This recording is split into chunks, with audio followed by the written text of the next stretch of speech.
what were we talking about? Oh, practicing common chord progressions. So we did the 1 4 5 1. Let me see, 2 5 1, 2 5 1. Yeah, we covered the 2 5 1 also. 2 5 1, and then the next is the 6 4 1 5. 6 4 1 5. Now, how do you know when to play what chord? When to play what what chord? It's you have to hear how other songs are placing chords. Um, well, I won't call out a name, but I listened to um, a very successful artist write their songs. Whenever they place a song on YouTube, they'll have 10 million views in the first half an hour. I'll go to the song and I want to know, well, what in the song, music wise, brought 10 million viewers to hear it. And generally, I hear three chords: the six, the four, and then the one. And then they'll build all their chords around the six, the four, and the one. And I'm going, okay, there's no five chord. And I'll go, okay, three chords, 10 million views in an hour. Well, of course, the vocalist and the instrumentation has a point to play. But I always want to break it down to musically, what am I hearing? So the last thing that we're talking with is the 6 4 1 and the 5. The 6, the 4, the 1, and the 5.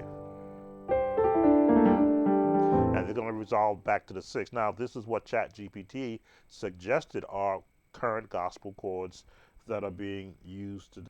When you practice scales with chords, now there are some that'll give you the concept that your chord practice, if you're going to do chords with I'm not going to do this, a scale in chords, that you should go this way. Yes, in Piano 101, yes.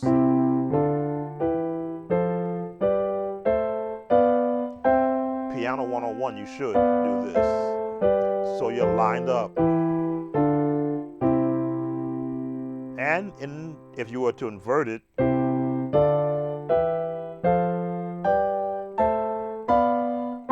that's Piano 101 also. Or, let me go down lower. That's also Piano 101.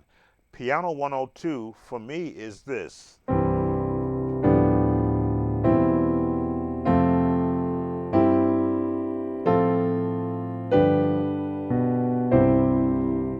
That's Piano 102, where you are now harmonizing the chords. This is harmony.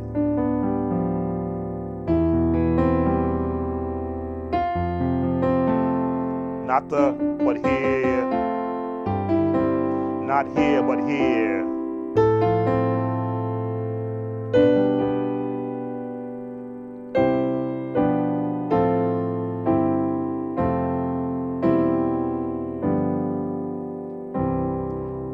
That's Piano 102 for me, because there's so many other ways you can go. You could go here.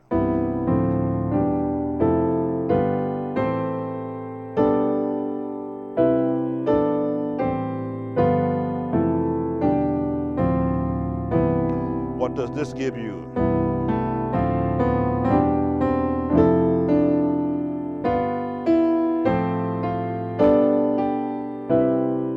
Because space has been created, you have a path to give passing chords.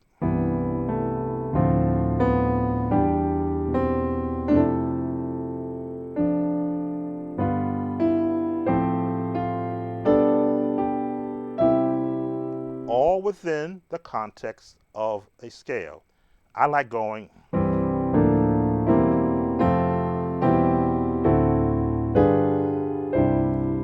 a different path.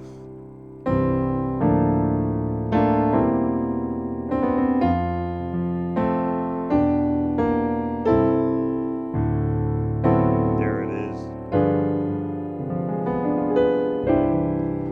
Adding the extended chords, which is the seventh. This is the seventh chord.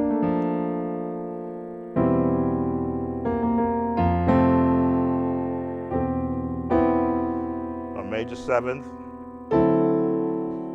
There's a seventh chord in there. A diminished chord. Right up and down the scale.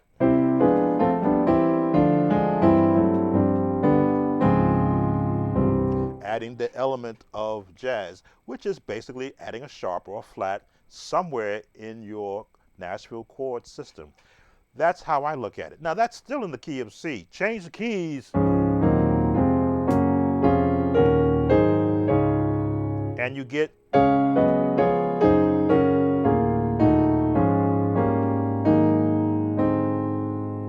Richard Smallwood's song.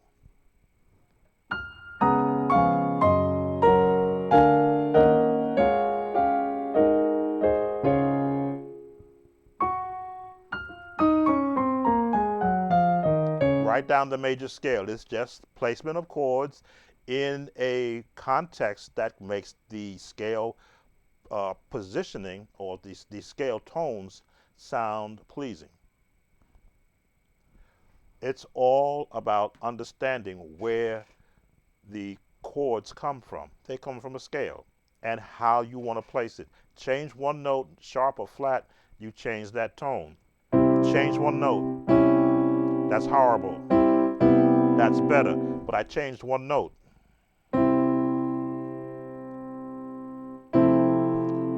I changed how many notes? 2 notes.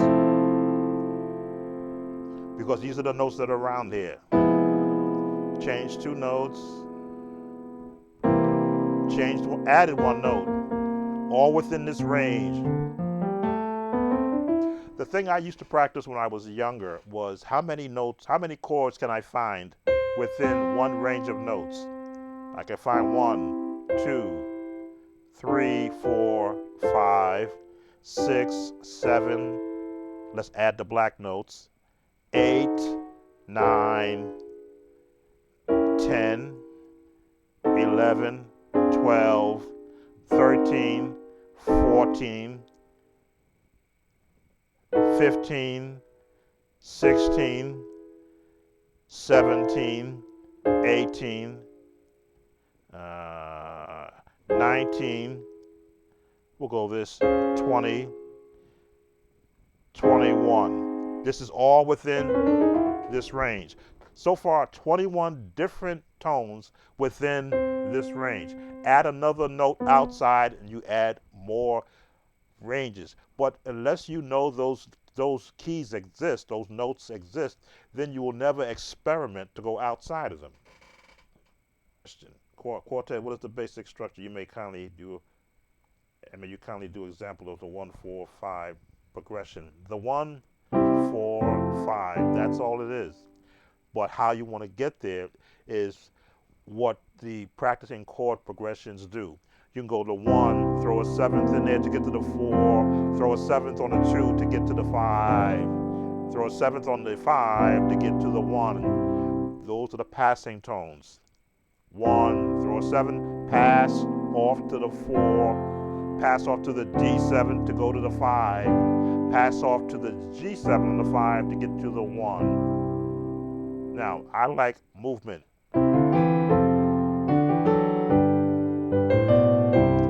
A different way of getting it, the classical way. Quick way. 1, 4, 5, 1. How do you want to get to the number system is where I clash with it.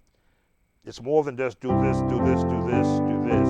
To me, it's this. To the 4, to the 5, depending upon the song that you're playing.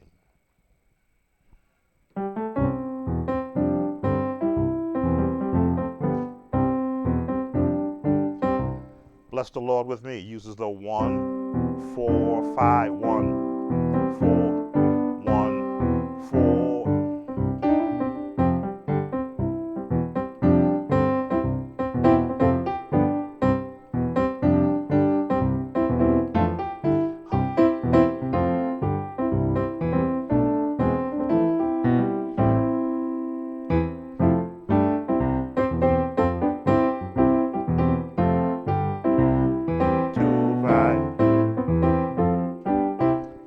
Bless the Lord with me uses the 1, 4, 5.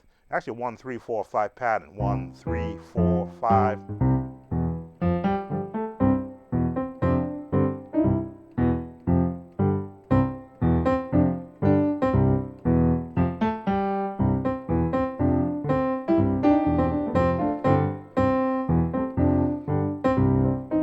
Boom, boom. 7, 3, 6, 3, 4, 5, 1, 3, 4, 5, 3, 4, 5, 1, 7, 3, 6, 3, 4, 5. That is an example of 1, 3, 4, 5 pattern in a praise song. Now, if I rush that, let me slow it down. 1, 3, 4, 5, 1, 3, 5, 1, 4, 5, 1, 3, 4, 5, 1, 3, 4, 5, 1, 1, 3, 4, 5, 1, 6, 5, 1, 3, 4, 5, 1, and turn 7, 3, 6, 3, 4, 5, 1, 1, 6, 5, 3, 1, 3, 4, 5, 1. Gonna turn on the 7, 3, 6, 3, 4, 5, 1. Change key, progress up, same pattern.